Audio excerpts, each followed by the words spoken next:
So this video is really a response to an article that one of my friends posted about Mitt Romney and Paul Ryan kind of going silent about their plans to cut FEMA.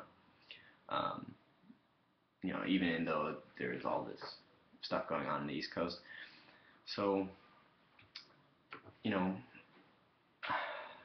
I think it's important to note that, you know, this is the most important time to be defending their reasons for cutting FEMA, their reasons for wanting to privatize it, right? When people avoid such issues, or worse yet, when they promote the opposite of their convictions, like Mitt Romney and Paul Ryan often do. For instance, when Paul Ryan was giving when he was in the debate with Joe Biden, and he started talking about the nobility of Medicare and the nobility of Medicaid and how it's done so much for society, etc. He should have defended the morality of phasing it out of existence, because those are incredibly immoral programs and not surrounded by any kind of moral idealism. So when you have people like Mitt Romney and Paul Ryan, who on one hand talk about something like cutting FEMA, they need to be able to defend themselves when times are tough, right?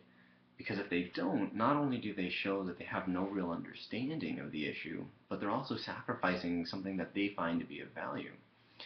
But I would even go a step further and say that, it's immoral for a state to budget for disaster, right? For state-sponsored disaster relief programs, right? Regardless of the federal level of spending on programs like FEMA or the state level of spending, both are immoral. It's not the government's job to plan for you for natural disasters, right? It's not there to provide aid for accidents in nature. That's your job. If you choose to live in an area that has a high risk of things like tornadoes or hurricanes, flooding, fires, etc., then why should I, a person who chose to live in a safer area, be forced to pay for your choices? Part of life is preparing for accidents. It's creating a plan to deal with disasters, and that's an individual's responsibility, not the government's. The government's just there to protect you, your individual rights, from others who wish to infringe upon them. Right? That doesn't include the environment. They are only there to stop individuals or groups of people looking to trample over your right to your life. And so I never understood the notion that if we suddenly become freer, that people would just stop giving and that charities wouldn't exist. Prior to the entitlement state, pre-1900s, there were tons of private charities that dealt with all kinds of issues very, very successfully. And so if FEMA were privatized, and it, probably would be, I'm not 100% sure exactly what they're planning to do, but it's likely that it's going to be some form of government-sponsored entity, right? And so they can probably just incur an incredible amount of debt and have all of it be backed by the government, and it's just going to be more of the same kind of economic nonsense that we've seen. But for the sake of argument, let's imagine that Mitt Romney was on the platform of privatizing the disaster relief sector, so just cutting all those government programs out completely and letting the private sector handle that, meaning that they're not forced to be nonprofit organizations, that they can be for profit, etc. Whatever they wanted to do, that's the people who create the business. That's their choice. So if that happened, what would happen? The nature of disasters require a company that services those in need of disaster relief to be incredibly aggressive and innovative with the way they help others, because it happens infrequently.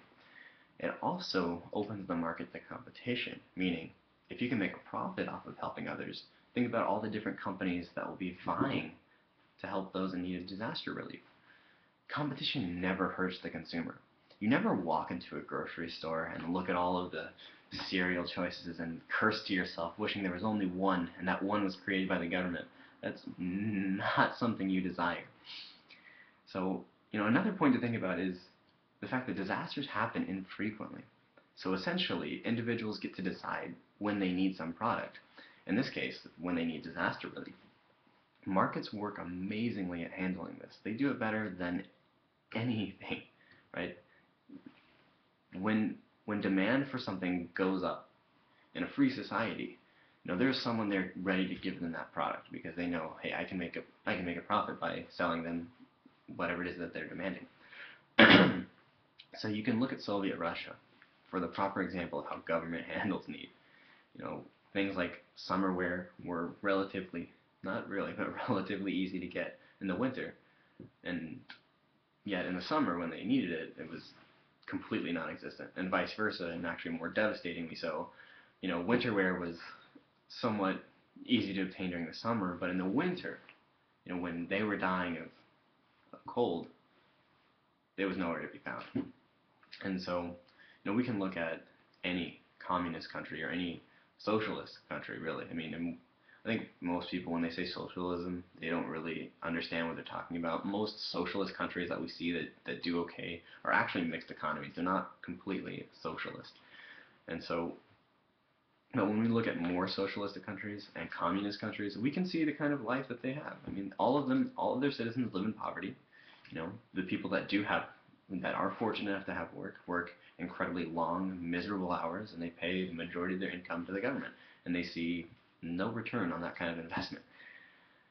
So these countries try to plan for their economy, for the consumption of the market. Like, they try to figure out, okay, what do consumers want and at what time? And they can never figure it out, and they always fail. Historically, empirically, we know this to be true. So the reason is there are far too many variables in economics to plan for an economy. What you need are the right incentives. You need to allow people to seek profit, right? Allow people to make money. That way they can assess the risk and they can address the need. It's not some big central planned thing. It's just an individually handled aspect of life. So another point to think about is that, historically, we know that capitalism works. When we look at countries like Singapore and Hong Kong, these places are relatively free and economically infinitely freer than the United States, and we see how incredible their economies are. We can look at our own history during the late 1700s and all the way up through the late 1800s. We had an incredible boom of wealth and prosperity, and our standard of living jumped exponentially. So why is there a widespread fear about losing government programs like FEMA to the private sector? Why would it be a bad thing if disaster relief looked like the cereal aisle of the grocery store? It's not because people think in terms of economics. It's because they think about it in terms of morality. What's morally good? And culturally, what's morally good is that which benefits the whole of the society or those that are less fortunate. But you have to ask yourself, why? Why is that a good thing? If what's moral is what's good for the whole, then by definition, what's immoral must be what's not. What's immoral is what's good for you individually. So what's wrong is for you to choose your own values, for you to be self-interested, right? Because what you choose, what benefits you individually, may not benefit the whole. Thus, if we accept culturally that what's good for the whole is that which is moral, then we're much more inclined to accept policies that reflect that moral understanding. And honestly, what you have to ask here, morally, the question isn't, should you give your money to people in need, but do you have the right to choose to give your money or property to those in need? The question, surrounding this government-funded disaster relief program type stuff, is should you be left free to decide whether or not to help others who have chosen to live in high-risk areas? If you want to, that's great, but if not, that's fine too.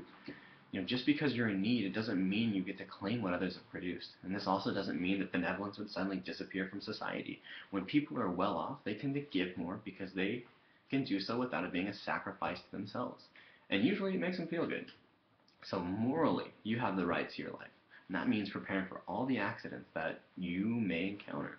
It also means that you get to choose how to live your life. You get to pursue your happiness via what you find to be virtuous.